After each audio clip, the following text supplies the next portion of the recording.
La Bible quotidien. Une série de réflexions quotidiennes centrées sur la parole de Dieu. Que ce livre de la loi ne s'éloigne point de ta bouche. Médite-le jour et nuit pour agir fidèlement selon tout ce qui y est écrit. Car c'est alors que tu auras du succès dans tes entreprises. C'est alors que tu réussiras. Josué chapitre 1, verset 8.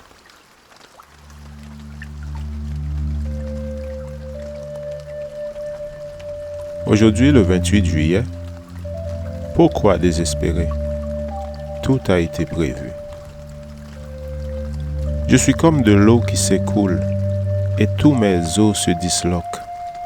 Mon cœur est comme de la cire, il se fond au milieu de mes entrailles. Psaume 22, verset 15. Le psaume 22 contient des expressions qui préfigurent les souffrances du Messie. Elles expriment d'une manière imagée la souffrance et les sentiments de Jésus agonisant sur la croix. La torture de la crucifixion était inconnue à David, l'auteur de ce psaume.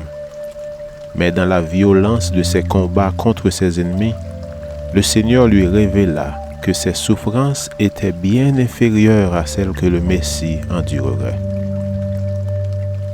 Si David n'avait que ses souffrances à supporter, quelles ne seraient pas celles du Messie qui allait souffrir pour les péchés de tous les hommes? Pour avoir endossé le péché du monde, il eut à supporter une séparation totale de son Père. Son cri « Mon Dieu, pourquoi m'as-tu abandonné ?»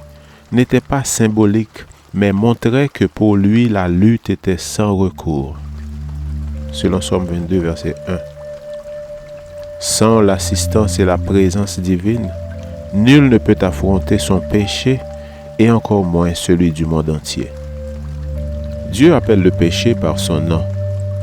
Pour lui, il n'existe pas d'échelle, car celui qui commet un péché, aussi anodin qu'il soit, ne l'a pas confessé ou n'a pas l'intention de s'en défaire, va tout droit à la perdition. Mais gloire au Seigneur, tout a été prévu. Un agneau a été immolé pour nous permettre de vivre. La mort du Christ a satisfait aux exigences divines. Par ses blessures, nous avons été guéris. Les sentiments de Jésus sur la croix ont été inspirés par la perspective du résultat final. Il savait que sa mort sauverait l'humanité.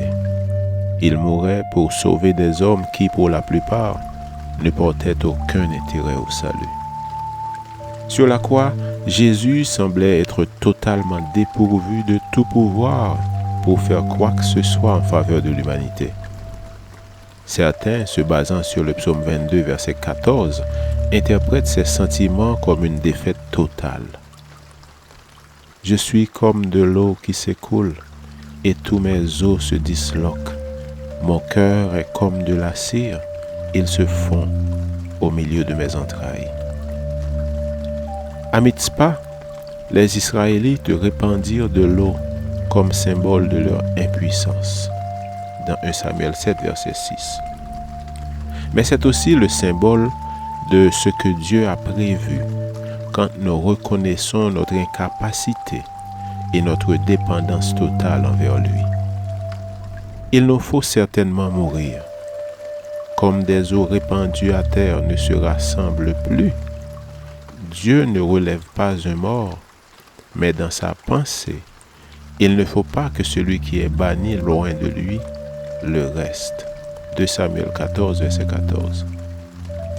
Dans les souffrances du Messie, nous voyons comment notre Père céleste a pourvu à notre rédemption.